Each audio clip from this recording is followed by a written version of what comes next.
Namaste everyone. Let's start new chapter Sandeha written by Jaishankar Prasad ji. Sandeha means doubt. Doubt you can say confusion, misunderstanding. But Sandeha का मतलब होता है शक करना, doubt. इन इसकी story के हम लोग जो कैरेक्टर्स हैं उसको एक बार देख लेते हैं. स्टोरी थोड़ी अलग है. इसके जो मेन पार्ट है उसका जो कैरेक्टर है राम निहाल जी. राम निहाल जी कैसे हैं? राम निहाल हमारी कहानी का हीरो बोल सकते हो. महत्वाकांक्षी है, शिक्षित युवक है. महत्वाकांक्षी मतलब एम्बिशियस है, बहुत बड़ी बड़ी इच्छाएं हैं. शिक्षित युवक है, एजुकेटेड है. उन्नतिशील विचारधारा, उन्नतिशील आगे बढ़ना चाहता है, जीवन में कुछ करना चाहता है, लाइफ में ही वांट्स टू अचीव. तो एम्बिशियस है, प्रगतिशील है, मतलब प्रोग्रेसिव है, भावुक है, इमोशनल है, सेंसिटिव है, परोपकारी है. परोपकारी दूसरों की मदद करने के लिए हमेशा तैयार रहता है. श्यामा के यहाँ, श्यामा हमारी कहानी का एक दूसरा किरदार, एक पात्र. श्यामा के यहाँ किराएदार के रूप में रहता था. किराएदार मतलब एज अ रेंट, वहां पे वो रहता था. रेंट देता था श्यामा को, उसके घर पे एज अ रेंटर रहता था. उलझा हुआ व्यक्ति, उलझा हुआ, कंफ्यूज्ड. कंफ्यूज्ड क्यों था? क्योंकि वो डिसाइड नहीं कर पा रहा था कि उसे सच में करना क्या है. श्यामा, श्यामा कैसी है? श्यामा आदर्श चरित्रवान विधवा नारी. विधवा नारी मतलब विडो है, फीमेल कैरेक्टर है. आदर्श चरित्रवान, आदर्श मतलब बहुत अच्छा, जिसे हम एज ए आइडियल देख सकते हैं. उसमें सारे गुण हैं. स्नेहमयी मतलब लोगों से प्यार से बात करती है. स्नेहमयी माँ, उसके बच्चे हैं, रिस्पॉन्सिबिलिटीज बहुत अच्छे से निभाती है. समझदार है, धार्मिक है, रिलीजियस है, परोपकारी है. ये भी परोपकारी है, मतलब एक अच्छी इंसान है, दूसरों की मदद करती है. भावनाओं पर नियंत्रण करना जानती है. भावनाओं मतलब इमोशंस को कंट्रोल करना जानती है. अपनी लाइफ उसको कैसे आगे लेके जाना है. वेरी सॉर्टेड पर्सन, मतलब उसकी आइडियाज उसके डिसिप्लिन में है, एंड उसे पता है कि वो लाइफ में क्या कर रही है. तो वेरी सॉर्टेड पर्सन. और दो कैरेक्टर है, मनोरमा, मोहन बाबू. हस्बैंड वाइफ है.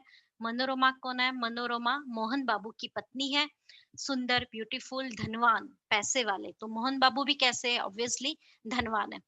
मनोरमा समझदार है, दूरदर्शी है. दूरदर्शी मतलब विजनरी, फोर्सिंग, मतलब आगे क्या होने वाला है वो पहले से सोचती है, लंबा जैसे प्लान करते हैं आगे के लिए.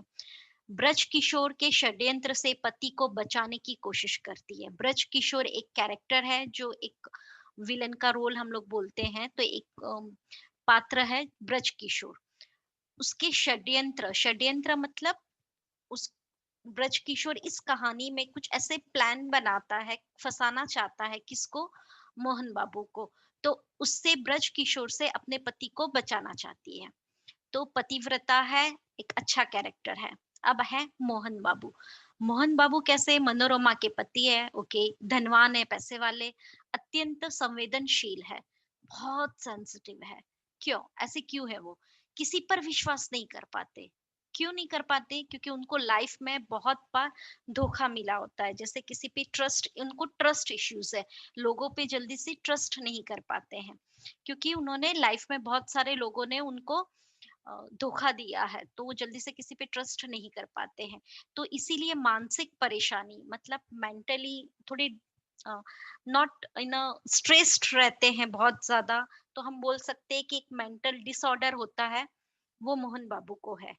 अकपट प्यार के इच्छुक, अकपट मतलब अ प्योर लव, उसके इच्छुक है. उन्हें लगता है कि पूरी दुनिया उनको चीट कर रही है, एंड सभी लोग उन उनका विश्वास तोड़ते हैं. तो वो मानसिक स्थिति, मेंटली वो ऐसे हो गए कि किसी पे ट्रस्ट नहीं कर पाते. और है ब्रज किशोर. ब्रज किशोर पटना के धनी व्यक्ति है. पटना, सुशिक्षित, पढ़े लिखे, सज्जन माने जाते हैं. सज्जन मतलब अ गुड, अच्छे इंसान, जिसका समाज में, सोसाइटी में नाम वाम हो. धन के लोभी, ग्रीडी है, धन के लोभी. मोहन बाबू को पागल साबित करना चाहते हैं. मोहन बाबू को पागल साबित करना चाहते हैं. तो हमने बोला था एक षड्यंत्र है, एक प्लान करते हैं मोहन बाबू के अगेंस्ट. तो उनको मैड मेंटली मतलब मेंटल इलनेस है उनको, ऐसा एक बता के उनकी सारी प्रॉपर्टी वो हथिया लेना चाहते हैं और उनकी संपत्ति का प्रबंधक, प्रबंधक मतलब मैनेजर बनना चाहते हैं। तो इन शॉर्ट सारी संपत्ति को हथिया लेना चाहते हैं। तो ये पूरी, ये हमारे कैरेक्टर्स हैं। अभी हम देखेंगे स्टोरी कैसे आगे बढ़ती है। ये जो स्टोरी है, जैसे इस स्टोरी का नाम है संदेह, तो ये जो कहानी है, वो जो डाउट्स होते हैं लोगों की, तो एक जैसे एक सोसाइटी में है स्त्री पुरुष, लाइक मेल फीमेल किस तरह से साथ रह रहे हैं, और उनके बीच में जो कंफ्यूजन क्रिएट होता है, नॉट कंफ्यूजन एग्जैक्टली, जो संदेह, जो ट्रस्ट इश्यूज होते हैं, और जो हम लोग संदेह को हम लोग मिसअंडरस्टैंडिंग भी बोल सकते हैं एक तरह से, जो डाउट्स हम लोग एक दूसरे पे करते हैं, वैसे करते करते ये कैरेक्टर्स आपस में किस तरह से एक के बाद एक इंसिडेंट होता रहता है और कहानी आगे चलती रहती है। लाइक इन अ मूवी, जैसे हीरो स्टार्ट करता है, एंड सीन बताते हैं मूवीज में, एंड हीरो फ्लैशबैक में चला जाता है कि मैं ऐसा कर रहा था, एंड कहानी स्टार्ट होती है। वैसे ही हमारी जो कहानी स्टार्ट हो रही है, वो राम निहाल, राम निहाल कैसे हैं हमने देख लिया है। एक यंग मैन है, बहुत अच्छे हैं, कंफ्यूज्ड, दूसरों का भला चाहते हैं। उनका जो कमरे का सीन है, वहां से हमारी कहानी स्टार्ट हो रही है। तो अब वो राम निहाल धीरे धीरे फ्लैशबैक में जाके अपनी स्टोरीज बताएगा, शेयर करेगा, एंड बस एक के बाद एक इंसिडेंट आगे बढ़ते जाएंगे। राम निहाल अपना बिखरा हुआ सामान, बिखरा हुआ स्कैटर्ड सारा सामान बांधने में लगा, मतलब पैकिंग कर रहा था। जंगले में धूप आकर उसके छोटे से शीशे पर तड़प रही थी।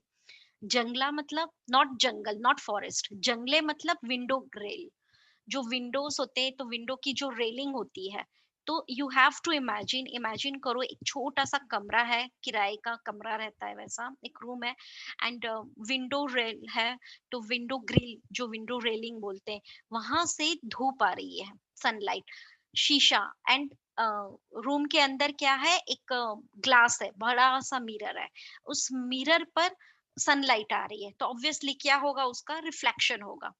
तो अपना उज्जवल, उज्जवल मीन्स ब्राइट, आलोक खंड, वह छोटा सा दर्पण बुद्ध की सुंदर प्रतिमा को अर्पण कर रहा था।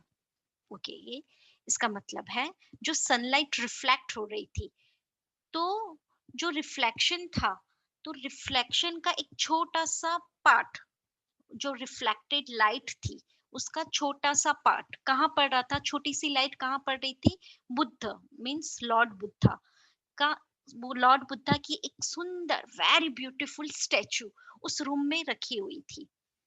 उस पर जो धूप है विंडो से आ रही थी, मिरर पे पड़ रही थी, मिरर से रिफ्लेक्ट होकर वो जो धूप है, उस जो लाइट रेज है, उसकी ब्राइटनेस बुद्ध की एक सुंदर प्रतिमा, एक स्टेचू पर अर्पण कर रहा था, मतलब उसके ऊपर आ रही थी। किंतु प्रतिमा ध्यान मग्न थी, मतलब जैसे इंसान पे अगर कोई एक लिविंग ह्यूमन बीइंग है, उसके ऊपर अचानक से रिफ्लेक्ट करके लाइट आ रही है, तो क्या होता है, आंखें, हमारी आईज ब्लिंक होने लगती है। बट प्रतिमा बुद्ध की स्टेचू कैसी थी, ध्यान मग्न थी। ऑब्वियसली गौतम बुद्धा, उनका स्टेचू जैसे होता है, वो योगा मेडिटेशन कर रहे होते हैं, मेडिटेशन, तो वो ध्यान भक्त शांत थी। उसकी आंखें धूप से चौंधियाती न थी, चौंधियाती मतलब आंखें, धूप आंखों में जाना और आईज हमारी ब्लिंक करने लगती है। तो जो बुद्ध की प्रतिमा थी वो शांत थी, उसकी आंखें चौंधिया नहीं रही थी। ये राइटर का इमेजिनेशन है, ही इज डिस्क्राइबिंग वो जो रूम था वो कैसा था। प्रतिमा का शांत गंभीर मुख और भी प्रसन्न हो रहा था। तो लग रहा था कि जो गौतम बुद्धा की स्टेचू प्रतिमा, वो जितनी शांत थी, काम था उसका चेहरा, वो लाइट पड़ने से क्या हो रहा था, बहुत ज्यादा खुश दिखाई दे रहा था। लाइक गौतम बुद्धा बहुत ज्यादा हैप्पी है, शांत काम है, और मेडिटेशन कर रहे हैं। किंतु राम निहाल उधर देखता न था। बट राम निहाल इतना अच्छा, उस रूम में जो एटमॉस्फियर था, बुद्ध की प्रतिमा थी, एक सूथिंग, एक काम इफेक्ट था उसके रूम में, पर राम निहाल उस मूर्ति को देख ही नहीं रहा था। क्यों नहीं देख रहा था राम निहाल, उसके हाथों में था एक कागजों का बंडल, कागजों का बंडल में पाइल्स, मतलब बहुत सारे बंडल, बहुत सारे लेटर्स बंडल बना के रखे हैं। जिसे संदूक, संदूक मतलब एक छोटी बैग में रखने से पहले वह खोलना चाहता था। तो राम निहाल एक बैग है, पैकिंग कर रहा है वो, और उसके हाथों में क्या है, कागजों का एक बंडल है। वो उसको बैग में रखना चाह रहा है, पर रखने से पहले वो चाह रहा था कि मैं इस लेटर्स को, इतने सारे जो लेटर्स थे, उन्हें एक बार खोल के पढ़ लूं। पढ़ने की इच्छा थी, फिर भी न जाने क्यों हिचक रहा था। हिचक रहा था मतलब अपने आप को रोक रहा था वो, कि नहीं, नहीं पढ़ना है, और अपने को मना कर रहा था, जैसे किसी भयानक वस्तु से बचने के लिए कोई बालक को रोकता हो। जैसे ये राइटर का इमेजिनेशन है, जैसे कोई डेंजरस कोई चीज रखी है और हम एक छोटे से बच्चे को रोक रहे हो कि नहीं, यू हैव टू बी, इसको छूना नहीं है, इससे दूर रहना है, जस्ट उससे दूर रहो। वैसे ही वो अपने आप को मना रहा था कि नहीं, नहीं, मुझे ये लेटर्स नहीं पढ़ने हैं, इसको बैग में रख दो, मैं ये पढ़ना नहीं चाहता हूँ। ऐसे करके वो उन लेटर्स से दूर रहने की कोशिश कर रहा था। बंडल तो रख दिया, पर दूसरा बड़ा सा लिफाफा खोल ही डाला, लिफाफा एनवलप। तो बंडल्स रख दिया, पर एक बड़ा एनवलप रखा था। क्या था उस एनवलप में? एक चित्र, एक किसी की फोटो थी, एक चित्र उसके हाथों में था, और आंखों में आंसू थे। कमरे में अब दो प्रतिमाएं थी। तो राइटर बोल रहे कमरे में अब दो स्टेचूज थे। दो स्टेचूज कौन कौन थे? एक तो गौतम बुद्धा का, और दूसरा स्टेचू वो राम निहाल को बोल रहा था। क्यों? क्योंकि उसके हाथ में एक चित्र था और आंखों में आंसू थे। आंसू मतलब वो रो रहा था। बुद्ध देव कैसे थे? अभी दोनों जो स्टेचू है, राम निहाल एज अ, जो कुछ सोच नहीं रहे थे, खड़े थे एकदम से बिना हिले डुले। तो वो एज अ स्टेचू, जैसे लाइफलेस हो वैसे खड़े थे, और एक सच में बुद्ध की प्रतिमा। वो दो स्टेचू कैसे थे, उनके बीच में डिफरेंशिएट किया गया है। बुद्ध देव कैसे थे? अपनी विराग महिमा में निमग्न। व्हाट इज विराग महिमा में निमग्न? निमग्न मतलब इमर्स्ड, एंड विराग मतलब डिटैचमेंट। मतलब जैसे गौतम बुद्धा मेडिटेशन कर रहे हैं और पूरी दुनिया से कहीं मोह माया में नहीं फंसे, एंड फुल्ली वो किसी चीज में इमर्स्ड है अपनी मेडिटेशन में। और विराग मतलब डिटैच्ड है थ्रू होल वर्ल्ड से, यूनिवर्स से। वैसे ही राम निहाल जस्ट अपोजिट। राम निहाल राग शेल सा अचल। राग शेल मतलब यहाँ विराग मतलब डिटैचमेंट, एंड राग शेल मतलब अटैचमेंट, किसी से अटैचमेंट है। तो राम निहाल राग शेल सा अचल। अचल मतलब वो हिल नहीं रहे, लाइक जस्ट अ स्टैचू, हिल नहीं रहे वो। और क्या हो रहा है? जिसमें से हृदय का द्रव आंसुओं की निर्झरणी बनकर धीरे धीरे बह रहा था। हृदय का द्रव मतलब उनके, हृदय मतलब हार्ट, तो हार्ट में जो पेन है दैट इज द्रव। तो उनके हार्ट में जो पेन है वह निर्झरणी मतलब स्प्रिंग, एज अ स्प्रिंग जो ऊपर से पानी बहता है, वैसे उनके आंसू बह रहे हैं। उनके दिल में जो दुख है वो आंसू के रूप में निकल रहा है। Just opposite to the Gautam Buddha, काम विराग महीना महिमा में निमग्न, एंड वही हिल नहीं रहे वो भी। एंड राम निहाल रागशैल सा अचल। रागशैल मतलब अटैचमेंट है, हृदय में पेन है, काम बिल्कुल भी नहीं है, एंड आंसू बह रहे हैं। इतने में ही किशोरी ने आकर हल्ला मचा दिया। किशोरी एक लड़की का नाम है, छोटी लड़की है। कौन है वो? श्यामा के वहां पे मदद करती है, उसके घर के कामों में मदद करती है। किशोरी ने आकर हल्ला मचा दिया, भाभी, अरे भाभी, देखा नहीं तूने ना, निहाल बाबू रो रहे हैं, अरे तू चल भी। तो किशोरी, भाभी कौन? श्यामा, श्यामा को बुला रहे हैं और उसको बता रही है कि निहाल बाबू रो रहे हैं। तो ये निहाल बाबू हमने देखा था किसके यहाँ पे किराएदार में रह रहे थे? श्यामा के घर पे। ये श्यामा के घर पे एज अ किराएदार रह रहे हैं, किराए पे, रेंटल बेसिस पे। श्यामा वहां आकर खड़ी हो गई। उसके आने पर भी राम निहाल उसी भाव में विस्मृत सा अपनी करुणा धारा बहा रहा था। विस्मृत सा मतलब जैसे उसे कुछ पता ही नहीं हो आगे पीछे क्या हो रहा है, सब भूल गया हो। और करुणा धारा, करुणा मतलब किसी को देख के जो दुख उत्पन्न होता है, that kind of the sad feelings आती है। तो वो आंसू बहाते जा रहा था और सब कुछ भूल के अपने ही ख्यालों में डूबा हुआ खड़ा था। श्यामा ने कहा, निहाल बाबू। तो श्यामा उन्हें बुला रही है। निहाल, निहाल कौन? राम निहाल। निहाल ने आंखें खोलकर कहा, क्या है? अरे मुझे क्षमा कीजिए। फिर आंसू पोंछने लगा। क्षमा कीजिए मतलब अपोलॉजी। तो क्षमा क्यों मांग रहा है? जैसे अचानक से हमें कोई बुलाता है और हम लोग बोलते हैं, अरे सॉरी सॉरी, क्या हुआ? ऐसे बात क्या है? कुछ सुनो भी। तुम क्यों जाने के समय ऐसे दुखी हो रहे हो? क्या हम लोगों से कुछ अपराध हुआ है? तो श्यामा पूछ रही है कि क्या हुआ? Why you are sad? क्यों सैड है? तुम तो कहीं जा रहे हो, पैकिंग कर रहे हो, और जाने के समय तुम इतने दुखी क्यों हो? क्या हमसे कोई गलती हो गई? कोई क्राइम हुआ है? अपराध थोड़ा बड़ा शब्द है, गलती नहीं, अपराध हुआ है। लाइक कुछ बहुत बुरा कर दिया है क्या हम लोगों ने? तुमसे अपराध होगा? यह क्या कह रही हो? मैं रोता हूँ, इसमें मेरी ही भूल है। तो राम निहाल श्यामा को बोलते कि क्या तुमसे कोई अपराध होगा? जैसे हम अपने भगवान को बोलते कि नहीं, भगवान से तो कोई गलती हो ही नहीं सकती। या हम ऐसे किसी इंसान को जिसको हम, जो हमारा आइडियल है, उनको कहते हैं अरे तुमसे कैसे गलती हो सकती है, तुम्हारा फॉल्ट कैसे हो सकता है?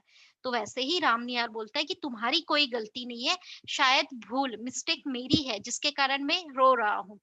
प्रायश्चित, प्रायश्चित, व्हाट इज प्रायश्चित?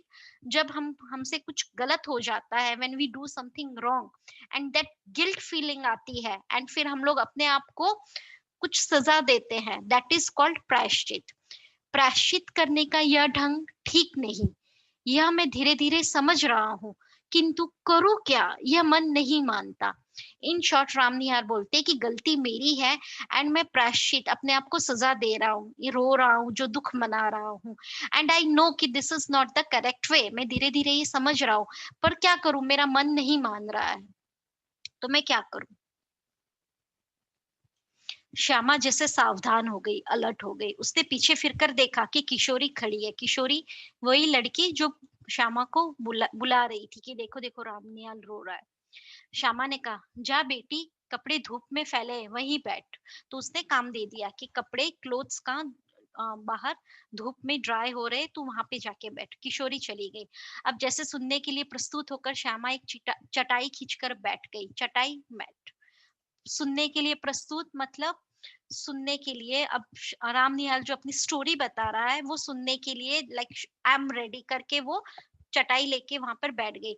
उसके सामने छोटी सी बुद्ध प्रतिमा सागवान की सुंदर मेज पर धूप के प्रतिबिंब में हंस रही थी। ओके, इसका मतलब जो हमने अब रूम में एक बुद्धा की जो स्टेचू देखी, वो किसकी बनी हुई है? बुद्ध प्रतिमा। वो किस पे रखी हुई है? सागवान। सागवान अ काइंड ऑफ वुड। उस सागवान की एक मेज, मेज मतलब एक टेबल पर जो स्टेचू रखा हुआ है, वो धूप के रिफ्लेक्शन, धूप के प्रतिबिंब में जो रिफ्लेक्टेड लाइट थी उसमें हंस रही थी। तो अब श्यामा को वो प्रतिमा हंसती हुई महसूस हुई, राइटर को भी। ओके, इसके आगे का we will see in the next video part 2। अगर आप लोगों ने सब्सक्राइब नहीं किया है तो do subscribe the channel. Bye bye.